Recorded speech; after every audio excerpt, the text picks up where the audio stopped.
ಹುಲಿಮಂಗಲದ ಪೋಡು ಗ್ರಾಮದಲ್ಲಿ ಅಕ್ರಮ ಬಾಂಗ್ಲಾ ನುಸುಳುಕೋರರು ಬಂದು ಸೇರಿಕೊಂಡಿದ್ದಾರೆ ಅನ್ನುವಂತ ಸುದ್ದಿಯನ್ನ ರಿಪಬ್ಲಿಕ್ ಕನ್ನಡ ಪ್ರಸಾರ ಮಾಡಿ ಅಲ್ಲಿ ಹೋಗಿ ಇನ್ವೆಸ್ಟಿಗೇಷನ್ ರಿಪೋರ್ಟ್ ಮೂಲಕ ಅಲ್ಲಿನ ಬಾಂಗ್ಲಾದೇಶಿಗರ ಜಾಡು ಹಿಡಿದು ಹೊರಟು ಅವರ ಜಾಲವನ್ನ ನಾವು ಭೇದಿಸಿ ಆದ ನಂತರ ಅಲ್ಲಿಗೆ ಪೊಲೀಸರು ಬರ್ತಾರೆ. ನಮ್ಮ ವರದಿಯ ಬಿಗ್ ಇಂಪ್ಯಾಕ್ಟ್ ಅನ್ನುವಂತೆ ಈಗ ಪೊಲೀಸರು ಬಂದು ಅಧಿಕಾರಿಗಳು ಬಂದು ಈಗ ಅಲ್ಲಿದ್ದಂತ ಅನಧಿಕೃತ ಮನೆಗಳನ್ನ ಅನಧಿಕೃತ ಅನ್ನೋದಕ್ಕಿಂತ ಅಕ್ರಮವಾಗಿ ಬಂದು ಅಕ್ರಮ ಚಟುವಟಿಕೆಗಳಲ್ಲಿ ಭಾಗಿಯಾಗಿ ಬಾಂಗ್ಲಾದೇಶಿ ನುಸುಳುಕೋರರಿದ್ರಲ್ಲ, ಜೋಪಡಿಗಳನ್ನ ಕಟ್ಟಿಕೊಂಡಿದ್ರಲ್ಲ, ಆ ಮನೆಗಳನ್ನ ಈಗ ತೆರವು ಮಾಡ್ತಾ ಇದ್ದಾರೆ. ಹುಲಿಮಂಗಲದ ಪೋಡು ಗ್ರಾಮದಲ್ಲಿ ನೂರಾರು ಬಾಂಗ್ಲಾದೇಶಿಗರ ಜೋಪಡಿಗಳಿದ್ವು. ಜೆಸಿಬಿಗಳ ಮೂಲಕ ಅಕ್ರಮ ವಲಸಿಗರನ್ನ ತೆರವು ಕಾರ್ಯಾಚರಣೆ ಭರದಿಂದ ಸಾಗಿದೆ. ಈಗಾಗಲೇ ಸ್ಥಳದಲ್ಲೇ ಪೊಲೀಸ್ ಅಧಿಕಾರಿಗಳು ಬೀಡು ಬಿಟ್ಟಿದ್ದಾರೆ. ಮನೆ ಅಂತ ಹೇಳಿದ್ರೆ ಜೋಪಡಿಗಳು, ಟಾರ್ಪಾಲಿನ್ ಮೂಲಕ ಅಲ್ಲಿ ಜೋಪಡಿಗಳನ್ನ ಮಾಡ್ಕೊಂಡಿದ್ರು, ಗುಡಿಸಲುಗಳನ್ನ ಮಾಡಿಕೊಂಡು ಅಲ್ಲಿ ಏನ್ ಮಾಡ್ತಾ ಇದ್ರು ಅವರು ಅನ್ನೋದ್ರ ಬಗ್ಗೆ ಯಾರಿಗೂ ಗೊತ್ತಿರಲಿಲ್ಲ. ನಕಲಿ ದಾಖಲೆಗಳನ್ನ ಸೃಷ್ಟಿ ಮಾಡಿಕೊಂಡು ಅಲ್ಲಿ ನೆಲೆಸಿದ್ದಂತ ಅಕ್ರಮ ಬಾಂಗ್ಲಾ ವಲಸಿಗರನ್ನ ತೆರವು ಮಾಡುವ ಕಾರ್ಯಾಚರಣೆ, ಮನೆಗಳನ್ನ ಡೆಮಾಲಿಷ್ ಮಾಡುವಂತ ಕಾರ್ಯಾಚರಣೆ ರಿಪಬ್ಲಿಕ್ ಕನ್ನಡದ ವರದಿಯ ನಂತರ ಆಗಿದೆ.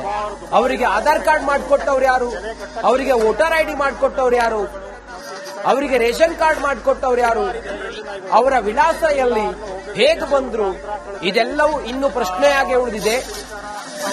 ನಾವು ಅಲ್ಲಿಗೆ ಹೋಗಿ ಆ ಡೇಂಜರಸ್ ಸ್ಥಳಗಳಿಗೆ ಹೋಗೋದು ಈಸಿ ಅಲ್ಲ. ಯಾಕಂತ ಹೇಳಿದ್ರೆ ಅವ್ರು ಯಾವುದೇ ಟೈಮಲ್ಲಿ ಬೇಕಾದ್ರೂ ನಮ್ಮ ಮೇಲೆ ಅಟ್ಯಾಕ್ ಮಾಡಬಹುದು, ವಾಪಸ್ ರಿಟರ್ನ್ ಬರ್ತೀವೋ ಅನ್ನುವ ಧೈರ್ಯ ಇರೋದಿಲ್ಲ. ಆದ್ರೆ ರಿಪಬ್ಲಿಕ್ ಕನ್ನಡ ಹೋಗಿ ಅಲ್ಲಿನ ಸಂಪೂರ್ಣ ಚಿತ್ರಣವನ್ನ, ಅಲ್ಲಿನ ಜಾಲವನ್ನ ನಾವು ಭೇದಿಸಿ ಆದ ನಂತರ ಎಳೆ ಎಳೆಯಾಗಿ ನಾವು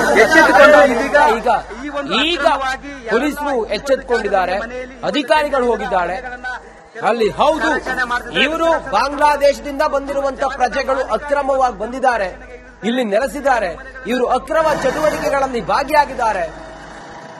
ಇವರಿಗೆ ಯಾವುದೇ ಹೇಳೋರು ಕೇಳೋರು ಯಾರೂ ಇಲ್ಲ ಅನ್ನೋದನ್ನ ರಿಪಬ್ಲಿಕ್ ಕನ್ನಡ ವರದಿ ಪ್ರಸಾರ ಮಾಡಿ ನಿಮ್ಮರಿಗೂ ಕೂಡ ತಂದ ನಂತರ ಈಗ ಅಧಿಕಾರಿಗಳು ಎಚ್ಚೆತ್ತುಕೊಂಡು ತೆರವು ಕಾರ್ಯಾಚರಣೆ ನಡೀತಾ ಇದೆ. ರಿಪಬ್ಲಿಕ್ ಕನ್ನಡ ವರದಿಯ ಬಿಗ್ ಇಂಪ್ಯಾಕ್ಟ್ ಇದು.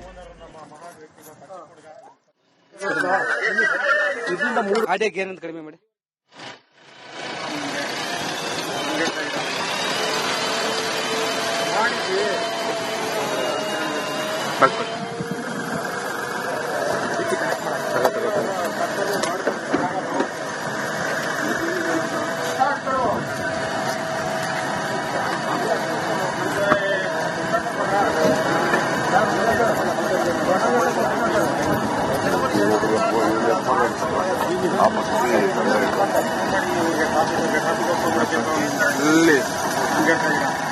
ಗ್ರಾಮದಲ್ಲಿದ್ದೇನೆ. ರಿಪಬ್ಲಿಕ್ ಕನ್ನಡ ನಿರಂತರ ವರದಿ ಮಾಡಿತ್ತು. ಯಾಕಂದ್ರೆ ಈ ಒಂದು ಭಾಗದಲ್ಲಿ ಒಂದ್ ಕಡೆ ಟೆಂಟ್ ಹಾಕಿಕೊಂಡು ಅಕ್ರಮವಾಗಿ ಬಾಂಗ್ಲಾದವರು ಇದ್ದರಂತ ಕಡೆ ರಿಪಬ್ಲಿಕ್ ಕನ್ನಡ ವರದಿ ಮಾಡಿತ್ತು. ಒಂದ್ ಕಡೆ ಪೊಲೀಸರು ಬಂದು ಮೂವರನ್ನ ವಶಕ್ಕೆ ಪಡಿಸಿಕೊಂಡಿದ್ದಾರೆ. ಸದ್ಯಕ್ಕೆ ಆ ಒಂದು ಮನೆಗಳನ್ನ ಇದೀಗ ತೆರವು ಕಾರ್ಯಾಚರಣೆ ಜಾಗದ ಮಾಲೀಕ ಮಾಡ್ತಿದ್ದಾನೆ. ಯಾಕಂದ್ರೆ ಇದು ನಮಗೆ ಅಕ್ರಮ ಬಾಂಗ್ಲಾದವರು ಅಂತ ನಮಗೆ ಗೊತ್ತಿರಲಿಲ್ಲ. ನಮ್ಮ ತಂದೆಯವರು ಈ ಒಂದು ಜಾಗವನ್ನ ಕೊಟ್ಟಿದ್ರು. ಬಟ್ ಇದೀಗ ನಮ್ಗೆ ಗೊತ್ತಾಗಿದೆ ಅವರು ಅಕ್ರಮವಾಗಿ ಬಾಂಗ್ಲಾದೇಶದವರಂತ. ಹೀಗಾಗಿ ಅಂತವರ ಮನೆಗಳನ್ನ ನಾವು ಗುರುತಿಸಿದ್ದೇವೆ, ತೆರವು ಕಾರ್ಯಾಚರಣೆ ಮಾಡ್ತಿದ್ವಿ ಅಂತ ಒಂದ್ ಕಡೆ ಜಾಗದ ಮಾಲೀಕ ರಿಪಬ್ಲಿಕ್ ಕನ್ನಡಕ್ಕೆ ಹೇಳಿಕೆ ಕೊಟ್ಟಿದೆ. ಮತ್ತೆ ಈಗ ತೆರವು ಕಾರ್ಯಾಚರಣೆ ಆರಂಭವಾಗಿದೆ. ಇದೆಲ್ಲ ಈ ಒಂದು ಟೆಂಟ್ ಇದೆಲ್ಲ ಅವರೆಲ್ಲ ಅಕ್ರಮವಾಗಿ ಇಲ್ಲಿ ನೆಲೆ ಊರಿದ್ರು, ಇದೇ ಟೆಂಟ್ ಅಲ್ಲಿ ಇದ್ರು. ಒಂದ್ ಕಡೆ ಅಕ್ರಮವಾಗಿ ವಿದ್ಯುತ್ ಅನ್ನು ತೆಗೆದುಕೊಂಡಿದ್ರು. ಸುಮಾರು ವರ್ಷಗಳಿಂದ 10 ವರ್ಷಗಳಿಂದ ಅವರು ಇಲ್ಲೇ ಇದ್ರು. ಯಾಕಂದ್ರೆ ಅವರು ರಿಪಬ್ಲಿಕ್ ಕನ್ನಡಕ್ಕೆ ಸ್ಪಷ್ಟಪಡಿಸಿದ್ದಾರೆ, ನಾವು ಬಾರ್ಡರ್ ಕ್ರಾಸ್ ಮಾಡಿಕೊಂಡು ಕಾರ್ಡ್ಗಳ ಮುಖಾಂತರ ಬರುತ್ತೇವೆ, ಅಲ್ಲಿಂದ ಪಶ್ಚಿಮ ಬಂಗಾಳಕ್ಕೆ ಬರ್ತೇವೆ, ಅಲ್ಲಿಂದ ಬ್ರೋಕರ್ಗೆ ದುಡ್ಡು ಕೊಟ್ಟು ಆಧಾರ್ ಕಾರ್ಡ್ ಐಡಿ ಕಾರ್ಡ್ಗಳೆಲ್ಲ ಮಾಡಿಸಿಕೊಂಡು ಬಂದು ಬೆಂಗಳೂರಿಗೆ ಟ್ರೈನ್ ಮುಖಾಂತರ ಬರ್ತೇವೆ ಅಂತ ಕಡೆ ರಿಪಬ್ಲಿಕ್ ಕನ್ನಡಕ್ಕೆ ಅಕ್ರಮ ಬಾಂಗ್ಲಾದವರು ಒಂದ್ ಕಡೆ ಹೇಳಿಕೆ ಕೊಟ್ಟಿದ್ರು, ಸ್ಪಷ್ಟನೆ ಕೊಟ್ಟಿದ್ರು. ಅದಾದ ನಂತರ ಆ ರಿಪಬ್ಲಿಕ್ ಕನ್ನಡ ನಿರಂತರ ವರದಿ ಮಾಡಿತ್ತು. ಸದ್ಯಕ್ಕೆ ಜಾಗದ ಮಾಲೀಕ ಇದೀಗ ಎಚ್ಚೆತ್ತುಕೊಂಡು ಇದೀಗ ಅಕ್ರಮ ಮನೆಗಳನ್ನ, ಅಕ್ರಮ ಬಾಂಗ್ಲಾದೇಶದ ಮನೆಗಳನ್ನ ತೆರವು ಕಾರ್ಯಾಚರಣೆ ಮಾಡ್ತಿದ್ರೆ ದೃಶ್ಯಗಳನ್ನು ನೋಡ್ತಿರ್ಬೋದು ನೀವು. ಇದು ಎಲೆಕ್ಟ್ರಾನಿಕ್ ಸಿಟಿಯ ಪೋಡು ಎಂಬ ಗ್ರಾಮದಲ್ಲಿ. ಯಾಕಂದ್ರೆ ಇಲ್ಲೆಲ್ಲ ಸುತ್ತಮುತ್ತ ತುಂಬಾ ಅಕ್ರಮವಾಗಿ ಬಾಂಗ್ಲಾದವರು ಇದ್ದಾರೆ. ಇದು ಒಂದೇ ಜಾಗ ಅಲ್ಲ, ಸುತ್ತಮುತ್ತ ಜನ ಅಕ್ರಮವಾಗಿದ್ದಾರೆ. ಸುಮಾರು 1000ಕ್ಕೂ ಹೆಚ್ಚು ಜನ ಈ ಒಂದು ಪ್ರದೇಶದಲ್ಲಿ ಇದ್ದಾರೆ ಎಂಬುದು ಒಂದ್ ಕಡೆ ಕಡೆ ಹೇಳಲಾಗ್ತಿದೆ. ಸದ್ಯಕ್ಕೆ ಈಗ ಮೂವರನ್ನ ಆಡುಗೋಡು ಪೊಲೀಸರು ಒಂದ್ ಕಡೆ ವಶಕ್ಕೆ ಪಡಿಸಿಕೊಂಡಿದ್ದಾರೆ. ಅವರನ್ನ ವಿಚಾರಣೆ ಮಾಡಬೇಕಾಗತ್ತೆ, ಎಲ್ಲಿಂದ ಬಂದಿದ್ದು, ಮತ್ತೆ ಯಾರಿದ್ದಾರೆ. ಯಾಕಂದ್ರೆ ಒಂದೊಂದು ತಂಡದಿಂದ 10 ಜನ ಇಂಡಿಯಾಗೆ ಬರ್ತಿದ್ದಾರೆ. ಬಾಂಗ್ಲಾದವರು ಬೆಂಗಳೂರಲ್ಲಿ ತುಂಬಾ ಜನ ಇದ್ದಾರೆ. ಸದ್ಯಕ್ಕೆ ಇದೀಗ ಪೋಡು ಎಂಬ ಗ್ರಾಮದಲ್ಲಿ ಅವರ ಮನೆಗಳನ್ನ ತೆರವು ಕಾರ್ಯಾಚರಣೆ ಮಾಡ್ತಿದ್ರೆ ದೃಶ್ಯಗಳನ್ನ ನೋಡ್ತಿರ್ಬೋದು ಜೆಸಿಬಿ ಮುಖಾಂತರ. ಯಾಕಂದ್ರೆ ಇಲ್ಲಿ ಸುಮಾರು ಒಂದು 3-4 ಮನೆಗಳಿದ್ವು. ಅದೇ ಅವರೇ ಈ ಒಂದು ಮನೆಗಳಲ್ಲಿ ಟೆಂಟ್ಗಳಲ್ಲಿ ಅಕ್ರಮವಾಗಿ ವಾಸ ಮಾಡ್ತಿದ್ರು. ಸದ್ಯಕ್ಕೆ ಇದೀಗ ಒಂದ್ ಕಡೆ ತೆರವು ಕಾರ್ಯಾಚರಣೆ ಆರಂಭವಾಗಿದೆ. ದೃಶ್ಯಗಳನ್ನ ನೋಡ್ತಿರ್ಬೋದು. ಒಂದ್ ಕಡೆ ಎಲ್ಲ ಕಸಾಯಿಯವರು, ಗುಜರಿ ವ್ಯಾಪಾರಿಗಳು, ಇವರು ಇಲ್ಲಿಗೆ ಬರೋಕೆ ಒಬ್ಬ ಬ್ರೋಕರ್ ಇದ್ದಾನೆ, ಅವರಿಗೆ ತಿಂಗಳಿಗೆ ಇಂತಿಷ್ಟು ಹಣ ಕೊಡ್ತಾರೆ. ಆ ಬ್ರೋಕರ್ನ ಯಾರಂತ ಪತ್ತೆ ಹಚ್ಚಬೇಕು. ಮತ್ತೊಂದ್ ಕಡೆ ಪಶ್ಚಿಮ ಬಂಗಾಳದಿಂದ ಇಲ್ಲಿಗೆ ಕಳಿಸೋರು ಯಾರು ಎಂಬುದು ಪತ್ತೆ ಹಚ್ಚಬೇಕು. ದೃಶ್ಯಗಳನ್ನ ನೋಡ್ತಿರ್ಬೋದು ನೀವು. ಎಲ್ಲವನ್ನ ಅವರ ಟೆಂಟ್ ಗಳನ್ನ ತೆರವು ಕಾರ್ಯಾಚರಣೆ ಮಾಡ್ತಿದ್ದಾರೆ. ಸುಮಾರು ಟೆಂಟ್ಗಳಿದಾವೆ. ಯಾಕಂದ್ರೆ ಅವರು ಇಲ್ಲಿ 8-10 ಮನೆಗಳನ್ನ ಮಾಡಿಕೊಂಡಿದ್ರು. ಬರ್ತಾ ಇರುತ್ತೆ.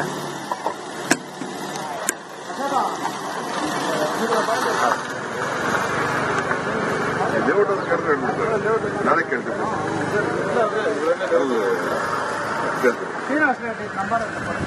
ಅಕ್ರಮವಾಗಿ ಸರ್ ಬನ್ನಿ ಇದೀಗ ಅಕ್ರಮ ಬಾಂಗ್ಲಾದೇಶದವರು ತೆರವು ಕಾರ್ಯಾಚರಣೆ ಮಾಡ್ತಿದ್ರಿ. ಜಾಗದ ಮಾಲೀಕ ಮಾತಾಡಿಸ್ತೀನಿ. ಈಗ ಏನ್ ಹೇಳ್ತೀರಿ ಅಂತ. ಈಗ ಅಕ್ರಮವಾಗಿ ಇಲ್ಲಿದ್ರು, ರಿಪಬ್ಲಿಕ್ ಕಾಂಡ ವರದಿ ಮಾಡಿತ್ತು. ಈಗ ನೀವು ಸಹ ತಪ್ಪು ಅರಿವಾಗಿದೆ, ಬಂದು ಜಾಗ ಖಾಲಿ ಮಾಡಿಸ್ತಿದ್ರಿ ಸರ್. ಅದಕ್ಕಂತಾನೆ ಇವಾಗ ಎಲ್ಲ ಕ್ಲೀನ್ ಮಾಡಿಸ್ತಾ ಇದೀವಿ ಸರ್. ಒಂದ್ ಸ್ವಲ್ಪ ಟೈಮ್ ಕೊಡಿ, ಎಲ್ಲ ಕ್ಲಿಯರ್ ಮಾಡಿಸ್ತೀರಿ. ಏನೋ ನಮ್ಗೆ ಗೊತ್ತಿಲ್ಲದ್ರೆ ತಪ್ಪಾಗ್ಬಿಟ್ಟೈತೆ, ಅವ್ರದ್ದೇನೋ ಇದ್ ಮಾಡ ನಮಗೂ ಗೊತ್ತಿಲ್ಲ ಅದೇನಾಗೈತೋ, ಅದ್ರ ಕ್ಲಿಯರ್ ಮಾಡಿಸ್ತೀರಿ ಸರ್. ಎಷ್ಟು ಜನ ಇದಾರೆ ಗೊತ್ತಾಯ್ತು ಏನಾದ್ರು ಸರ್? ಅದೆಲ್ಲ ಗೊತ್ತಿಲ್ಲ. ಪೊಲೀಸ್ ಅವ್ರು ತನಿಖೆ ಮಾಡಿದ್ದಾರೆ, ಅವರು ಇದ್ ಮಾಡ್ಕೊಂಡು ಹೋಗಿದ್ದಾರೆ. ನೋಡೋಣ ಸರ್ ಇನ್ನ ಏನೇನಾಗತ್ತೋ. ಎಲ್ಲ ಯಾರೆಲ್ಲ ಅಕ್ರಮವಾಗಿದ್ದಾರೆ ಬಾಂಗ್ಲಾದವರು ಅವರೆಲ್ಲ ಮನೆಗಳನ್ನ ತೆರವು ಕಾರ್ಯಾಚರಣೆ ಮಾಡ್ತಾ ಇದ್ರಲ್ಲ ಸರ್, ನೀವೇ ನೋಡ್ಬೋದು. ನೀವು ಎಲ್ಲ ಮಾಡಿಸ್ತಾ ಇದೀರಿ. ಹೇಗೆ ಕೊಟ್ರಿ ಅಂತ ಗೊತ್ತಾಗಲ್ಲ ನಿಮಗೆ, ಕೊಡುವಾಗ ಜಾಗ ಕೊಡುವಾಗ ಅಂತ? ನಮ್ಗೆಲ್ಲ ಗೊತ್ತಾಗಿಲ್ಲ ಸರ್. ನಮ್ ತಂದೆಯವ್ರು ಇದ್ ಮಾಡಿದವಾಗ ಏನೋ ಆಗಿದೆ, ಇವಾಗ ಗೊತ್ತಾಗಿದೆ ಅಲ್ಲ, ತಪ್ಪಂತ ಗೊತ್ತಾಗಿದೆ. ಅದಕ್ಕೆ ಎಲ್ಲ ಕ್ಲಿಯರ್ ಮಾಡಿ ಡೆಮಾಲಿಷ್ ತಪ್ಪಂತ ಗೊತ್ತಾಗಿದೆ, ಕೊಟ್ಟಿದ್ದು ತಪ್ಪಂತ ಗೊತ್ತಾಗಿದೆ. ಅದಕ್ಕೆ ಸರ್ ಇವಾಗ ಡೆಮಾಲಿಷ್ ಮಾಡಿಸ್ತಾ ಇದೀರಿ ಸರ್. ನೋಡ್ತಿರ್ಬೋದು ಒಂದ್ ಕಡೆ ಈ ಒಂದು ಜಾಗದಲ್ಲಿ ಅಕ್ರಮವಾಗಿ ಮನೆಗಳನ್ನ ಮಾಡಿಕೊಂಡಿದ್ರು, ಟೆಂಟ್ ಗಳನ್ನ ಮಾಡಿಕೊಂಡಿದ್ರು. ಇದೇ ಜಾಗದಲ್ಲಿ ಇದೀಗ ತೆರವು ಕಾರ್ಯಾಚರಣೆ ಮಾಡ್ತಿದ್ರೆ ಜೆಸಿಬಿ ಮುಖಾಂತರ. ಇಲ್ಲಿ 8 ಮನೆಗಳಿದ್ದವು. 8 ಮನೆಗಳನ್ನ ಇದೀಗ ಎಲ್ಲ ಪೀಸ್ ಮಾಡ್ತಿದ್ರೆ. ಇಲ್ಲೆಲ್ಲ ಅಕ್ರಮ ಬಾಂಗ್ಲಾದೇಶದವರು ಇದ್ರು, ಅವರ ಮನೆಗಳು ಇದೀಗ ಪೀಸ್. ಒಂದ್ ಕಡೆ ಹಿಂದೂಪರ ಸಂಘಟನೆಗಳು ಒಂದ್ ಕಡೆ ಖುಷಿ ಪಡ್ತಿದ್ದಾರೆ. ಯಾಕಂದ್ರೆ ಎಲ್ಲ ಮನೆಗಳನ್ನ ಡೆಮೊಲೇಷನ್ ಮಾಡ್ತಿದ್ರೆ. ದೃಶ್ಯಗಳನ್ನ ನೋಡ್ತಿರ್ಬೋದು. ಇದೆಲ್ಲ ಮನೆಗಳನ್ನ ಸದ್ಯಕ್ಕೆ ಡೆಮೊಲೇಷನ್ ಮಾಡಿದ್ದಾರೆ. ಇನ್ನು ಎಲ್ಲೆಲ್ಲಿ ಅಕ್ರಮ ಬಾಂಗ್ಲಾದೇಶರು ಇದ್ದಾರೆ ಅವರೆಲ್ಲ ಪತ್ತೆಗೆ ಜಾಗದ ಮಾಲೀಕ ಮುಂದಾಗಿದ್ದಾರೆ. ನಮಗೆ ಗೊತ್ತಿದ್ದಿಲ್ಲ, ಆದ್ರೆ ಈಗ ಗೊತ್ತಾಗಿದೆ, ತಪ್ಪಿನ ಅರಿವಾಗಿದೆ. ನಮ್ಮ ತಂದೆಯವರು ಈ ಜಾಗವನ್ನ ನೀಡಿದ್ರು, ಅವರಿಗೆ ಯಾವುದೇ ರೀತಿಯ ಮಾಹಿತಿ ಇರಲಿಲ್ಲ, ಮಾಹಿತಿ ಕೊರತೆ ಇತ್ತು. ನಮಗೆ ಇದೀಗ ಪೊಲೀಸರು ಮಾಹಿತಿ ನೀಡಿದ್ರು. ಒಂದ್ ಕಡೆ ನಿಮ್ಮ ವರದಿಯಿಂದ ಮಾಹಿತಿ ಗೊತ್ತಾಯಿತು.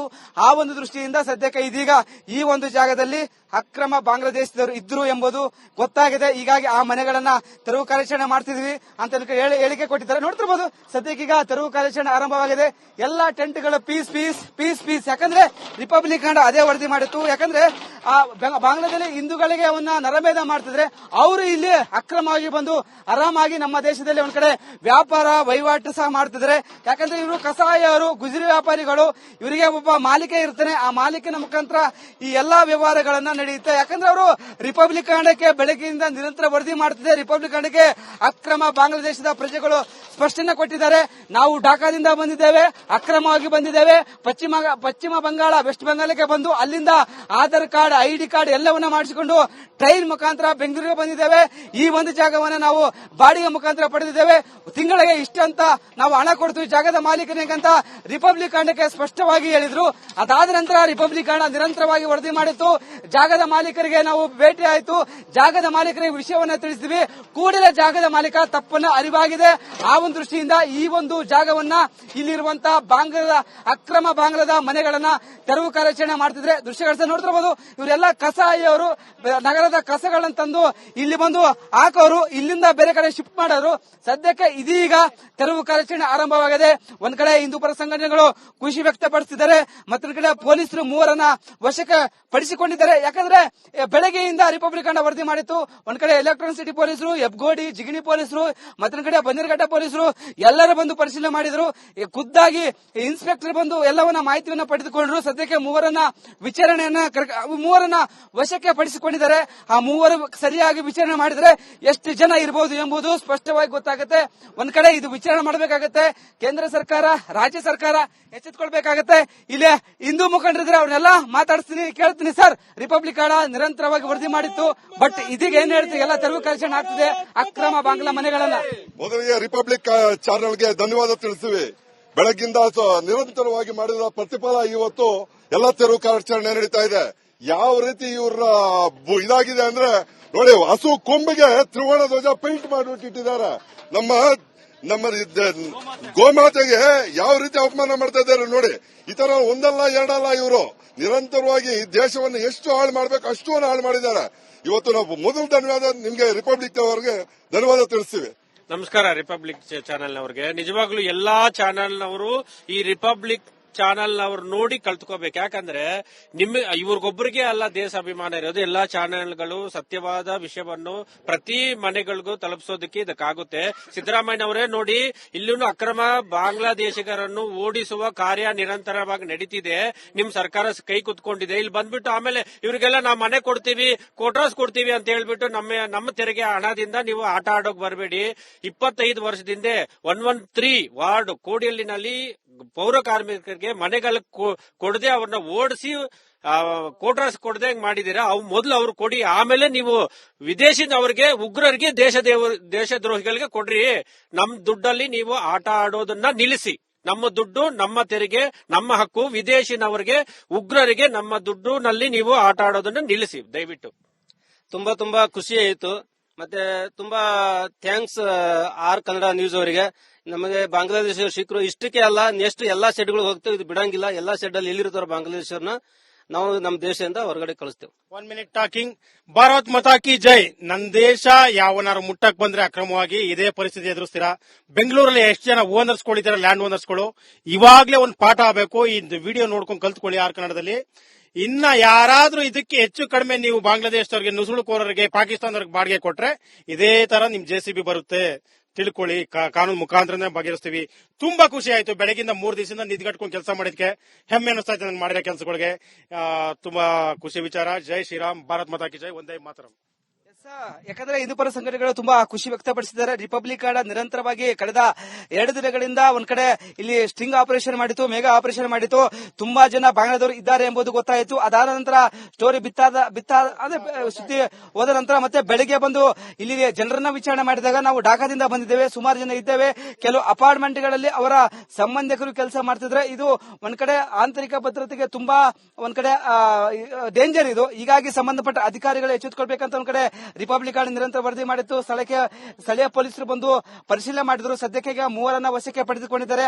ಅದಾದ ನಂತರ ಜಾಗದ ಮಾಲೀಕನಿಗೆ ಗೊತ್ತಾಯಿತು. ಜಾಗದ ಮಾಲೀಕ ನಮ್ಮ ತಪ್ಪು ಅರಿವಾಗಿದೆ, ನಮ್ಮ ತಂದೆ ಜಾಗ ಈ ಒಂದು ಜಾಗವನ್ನು ಕೊಟ್ಟಿದ್ದಾರೆ, ಅವರಿಗೆ ಯಾವುದೇ ರೀತಿಯ ಮಾಹಿತಿ ಇರಲಿಲ್ಲ, ಇವರು ಅಕ್ರಮ ಬಾಂಗ್ಲಾದವರು ಅಂತ ನಮಗೆ ಗೊತ್ತೇ ಇರಲಿಲ್ಲ. ಇದೀಗ ನಮಗೆ ಗೊತ್ತಾಗಿದೆ, ನಿಮ್ಮ ವರದಿ ನೋಡಿ ನಮಗೆ ಗೊತ್ತಾಗಿದೆ.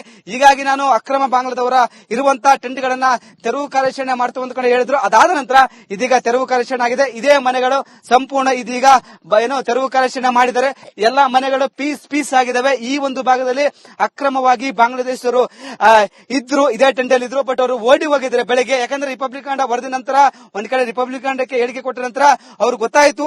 ಕೆಲವರು ಓಡಿ ಹೋಗಿದ್ದಾರೆ, ಕೆಲವರು 3 ಸದ್ಯಕ್ಕೆ ಪೊಲೀಸರು ಈಗ ವಶಕ್ಕೆ ಪಡೆದುಕೊಂಡಿದ್ದಾರೆ. ಮತ್ತು ಇಲ್ಲೆಲ್ಲ ಅಕ್ರಮವಾಗಿ ವಿದ್ಯುತ್ ಸಂಪರ್ಕವನ್ನ ಪಡೆದುಕೊಂಡಿದ್ದಾರೆ.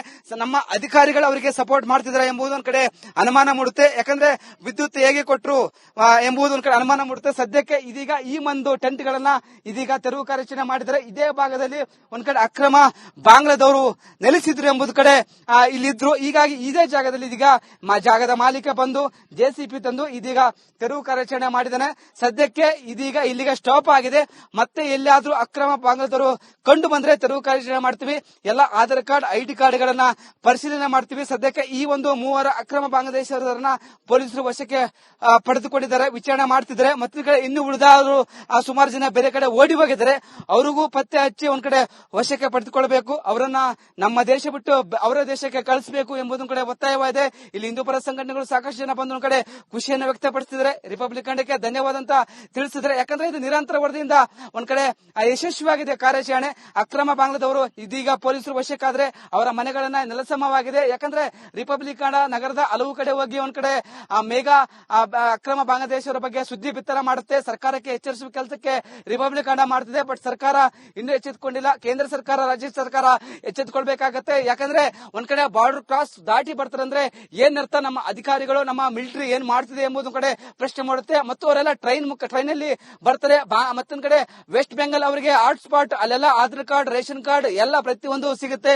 ಅಲ್ಲಿ ಬ್ರೋಕರ್ಗಳು ಜಾಸ್ತಿ ಇದ್ದಾರೆ ಎಂಬ ಕಡೆ ಹೇಳಲಾಗ್ತದೆ. ಆ ಬ್ರೋಕರ್ಗೆ 10,000 ಕೊಟ್ಟರೆ ನಿಮಗೆ ಎಲ್ಲಾ ಐಡಿ ಕಾರ್ಡ್ ಗಳನ್ನ ಮಾಡಿಕೊಡ್ತಾರೆ. ಆ ಒಂದು ಐಡಿ ಕಾರ್ಡ್ ಗಳನ್ನ ಮುಖಾಂತರ ಇಲ್ಲಿಗೆ ತರ್ತಾರೆ. ಅವ್ರನ್ನ ನಾವು ವಿಚಾರಿಸಿದಾಗ, ರಿಪಬ್ಲಿಕ್ ಅವ್ರಿಗೆ ವಿಚಾರಿಸಿದಾಗ ಅವರ ಊರು ಯಾವುದಂತ ಕೇಳಿದ್ರೆ ವೆಸ್ಟ್ ಬೆಂಗಾಲ್, ತಾಲೂಕು ವೆಸ್ಟ್ ಬೆಂಗಾಲ್, ಜಿಲ್ಲಾ ವೆಸ್ಟ್ ಬೆಂಗಾಲ್, ರಾಜ್ಯ ವೆಸ್ಟ್ ಬೆಂಗಾಲ್ ಅಂತಾರೆ. ಬಟ್ ಅವ್ರಿಗೆ ಸ್ಪಷ್ಟತೆ ಇಲ್ಲ. ಯಾರ್ದೋ ಆಧಾರ್ ಕಾರ್ಡ್, ಐಡಿ ಕಾರ್ಡ್ ತೆಗೆದುಕೊಂಡು ಬಂದು ಅವರು ಇಲ್ಲಿ ನೆಲೆ ಊರಿದ್ದಾರೆ. ಹೀಗಾಗಿ ತುಂಬಾ ಒಂದ್ ಕಡೆ ಆಂತರಿಕ ಭದ್ರತೆಗೆ ಇದೊಂದು ಪೆಟ್ಟು ಕೊಡಬಹುದು ಮುಂದಿನ ದಿನಗಳಲ್ಲಿ. ಯಾಕಂದ್ರೆ ಅವರ ಫ್ಯಾಮಿಲಿಗಳಾಯ್ತು ಅಪಾರ್ಟ್ಮೆಂಟ್ ಗಳಲ್ಲಿ ಕೆಲಸ ಮಾಡ್ತಿದ್ರೆ, ಒಂದ್ ಕಡೆ ಗ್ಯಾಸ್ ರೀಫಿಲಿಂಗ್ ಅಲ್ಲಿ ಕೆಲಸ ಮಾಡ್ತಿದ್ರೆ, ಈಗ ಹಲವಾರು ಕಡೆ ನಗರದಲ್ಲಿ ವರ್ಕ್ ಮಾಡ್ತಿದ್ರೆ. ಇವರೆಲ್ಲ ಚಿಂದಿ ಆಯೋರು, ಗುಜರಿ ವ್ಯಾಪಾರಿಗಳು. ಯಾಕಂದ್ರೆ ಇಲ್ಲಿಗೆ ಒಬ್ಬ ಮಾಲೀಕ ಅಂತ ಇರ್ತಾನೆ. ಆ ಮಾಲೀಕ ಹೇಳಿದಾಗೆ ಇವರು ಕೆಲಸ ಮಾಡ್ತಾರೆ. ಇಲ್ಲಿಂದ ಅವರು ಬೇರೆ ಕಡೆ ಶಿಫ್ಟ್ ಮಾಡ್ತಾರೆ ಇವರು ಆಯ್ದ ಕಸಗಳನ್ನ. ಹೀಗಾಗಿ ಸಂಬಂಧಪಟ್ಟ ಅಧಿಕಾರಿಗಳು ಎಚ್ಚೆತ್ತುಕೊಳ್ಬೇಕಾಗತ್ತೆ. ಯಾಕಂದ್ರೆ ಸುತ್ತಮುತ್ತ ಈ ಎಲೆಕ್ಟ್ರಾನಿಕ್ ಸುತ್ತಮುತ್ತ ಸುಮಾರು 1,000ಕ್ಕೂ ಹೆಚ್ಚು ಅಕ್ರಮವಾಗಿ ಬಾಂಗ್ಲಾದವರು ಇದ್ದಾರಂತ ಹೇಳಲಾಗ್ತದೆ. ಸದ್ಯಕ್ಕೆ ಇದೀಗ ಪೋಡು ಎಂಬ ಗ್ರಾಮದಲ್ಲಿ ಸುಮಾರು ಈಗ 10ಕ್ಕೂ ಹೆಚ್ಚು ಜನ ಇದ್ದುದು ಕಂಡು ಬಂದಿದೆ. ಈಗ 3ರನ್ನ ವಶಕ್ಕೆ ಪಡೆದುಕೊಂಡಿದ್ದಾರೆ. ಇನ್ನು ಹಲವಾರು ಬಗ್ಗೆ ಇನ್ನು ಓಡಿ ಹೋಗಿದ್ದಾರೆ. ಅವ್ರ ಬಗ್ಗೆ ಪೊಲೀಸರು ಒಂದ್ ಕಡೆ ಪರಿಶೀಲನೆ ಮಾಡಬೇಕಾಗತ್ತೆ, ಎಲ್ಲಿ ಇದ್ದಾರೆ ಹುಡುಕ್ಬೇಕಾಗತ್ತೆ.